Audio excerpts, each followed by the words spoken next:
Hello and welcome to this video guide explaining the Ranger build and its skill selection. So the Ranger build is based around the legendary Ranger class mod. However, there are lower quality class mods that you can use that will also support this build. With the legendary Ranger class mod, it will reduce your team shield recharge rate and your team shield recharge delay. So you and your team shields will recharge sooner and quicker. With the 5 skills it gives you, 3 of these are kill skills. 2 of those kill skills will massively increase your damage. And with the other 2 that are a bit more permanent, Impact and Ranger, they'll give you some bonus to your damage as well. Ranger gives you bonuses to several other stats also. With your gear, it's actually with those 2 skills, the massive damage bonus you get from the 2 kill skills, killing enemies becomes really important. So the B shield will help you to eliminate enemies quicker to get that bonus damage and fire rate so you can melt people. This pairs really well with a Lady Fist because of that 800% critical hit damage. I'm also using a Becca, which I can't really recommend this gun. It's a fantastic gun, but the reason why I don't recommend it is because it's very hard to get. Very hard to get a tubby to drop it. It's the only source of loot for this weapon. And when they do drop it, you need to get the overpower 10 version.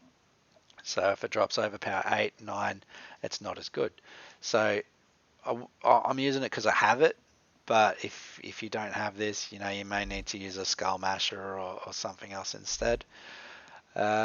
With your class mod now, with your Relic, look for a Skin of the Ancients that increases your shield capacity and gives you resistance to 3 elements.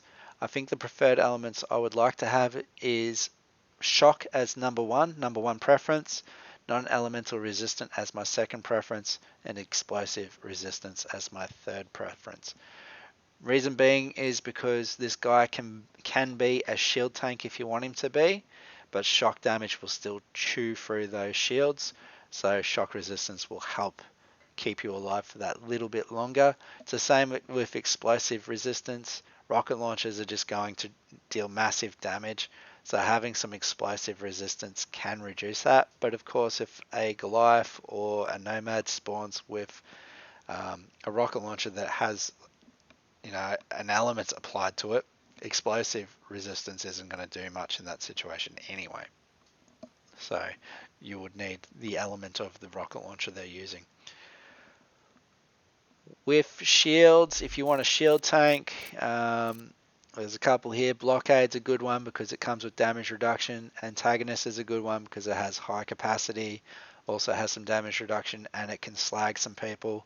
The Hoplite has massive capacity, but the problem with equipping the Hoplite is it will reduce your hit points below 1. Now with this massive shield that I have and 0 hit points, if I take any damage at all, I will go instantly into fight for your life, despite still having full shield capacity. So if you want to use the Hoplite, the only way you can do that is by using relics and skills to boost your hit points to the point where you can have 1 hit point. That means that if you get shot, they'll have to wear through your shields before they can down you. Now, a problem with this is that if you get downed and you get back up out of fight for your life, you'll actually get up with 0 hit points and you'll have to health regen more than 50% of your bar or more than 75% of your bar to get that 1 hit point back. So, which means that if they shoot you again, you'll get downed instantly. So the only way you can counter this is probably by using a Moxie weapon, so you can score that, heal that hit point back really quickly. As to you get a lot of power from 2 skills here. Those skills are Onslaught, which increases your gun damage and your movement speed, and Metal Storm, which increases your fire rate and your recoil reduction, so you can laser things very quickly with these 2 skills. But you need to get kills to activate them. This is where this build, even though you can run it as a tank, runs better as damage, so I am using the B and the Lady Fist as we discussed before. As it probably runs better as a damage build, we're going down the gunpowder skill tree because this is where a lot of damage is sourced. So you maxed out impact. This is supported by the class mod to give you 40% gun damage. Metal Storm, as you already understand. Battlefront will give you an additional 30% gun damage. And then I've got duty calls for non-elemental weapons because I'm using the Lady Fist and the Becker.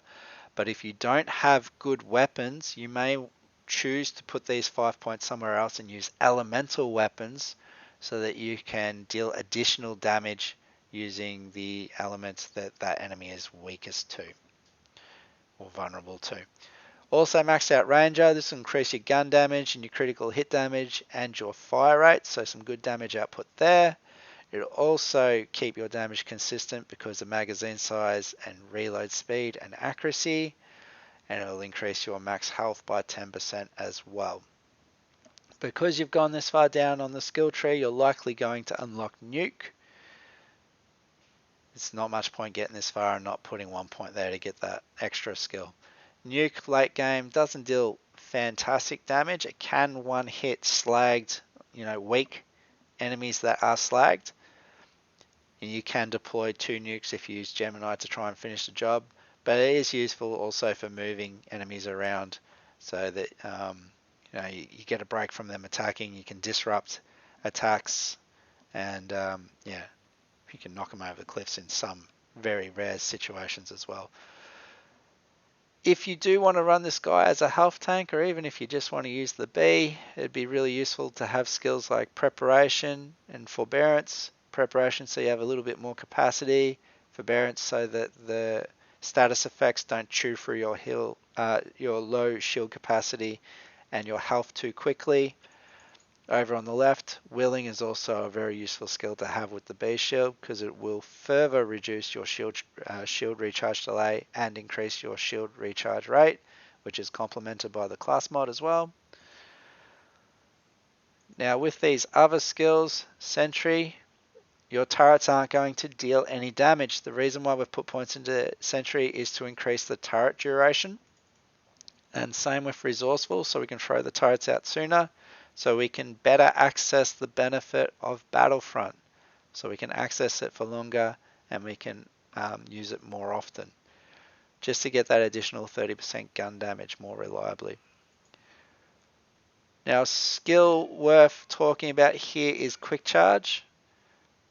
Quick Charge, if you are shield tanking, is a good skill to have, as it will recharge 80% of your shields over 8 seconds, 10% a second, after you get a kill, which if you have a high capacity shield is worth it. However, because of your bonuses to reducing shield recharge delay through Willing and your class mod, Willing and your class mod are more likely to recharge your shield sooner than quick recharge. And if you're using the B shield, you don't want to be taking damage at all, which sort of erodes the usefulness of this skill unless you, as I said, unless you want to be shield tanking and you have that high capacity shield and you're going to be consistently taking damage and getting kills will recharge your shield in combat. You may wish to move the 5 points from Quick Charge to somewhere else. You could live without this skill. Now, the only thing is if you want to access Gemini, those 5 points will still need to go into the survival skill tree. Otherwise, you might want to sacrifice things like Resourceful and try to get to Slag. You double up turrets so they can slag for you. If you do that, you won't need points in expertise, but without slag turrets, expertise becomes really important because you'll be swapping between weapons very often just to slag things, and since you've only got 8 seconds to kill things with kill skills, you don't want to be wasting that valuable time swapping between weapons to slag and then deal damage. What would be better would be when you are slagging enemies to slag multiple targets so that when you get that kill, there's already 2 other targets that are slagged ready to be knocked over as well. So hopefully this helps you to understand the skill selection used for the Ranger class mod. Of course, if you have any questions, throw them in the comments or post them in the guide. I do check the guide occasionally, but not very often, I must admit. Not the comments section anyway.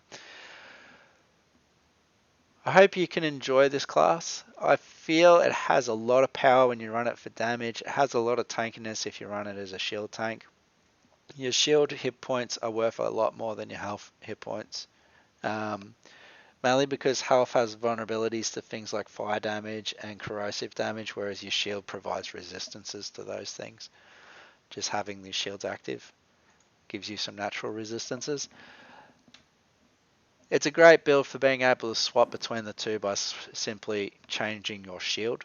But of course, if I take that beast shield off, that Ladyfisk will be relatively useless to me, and I'll be swapping an Unkempt Herald in instead. Anyway, give it a run. Hope you enjoy it.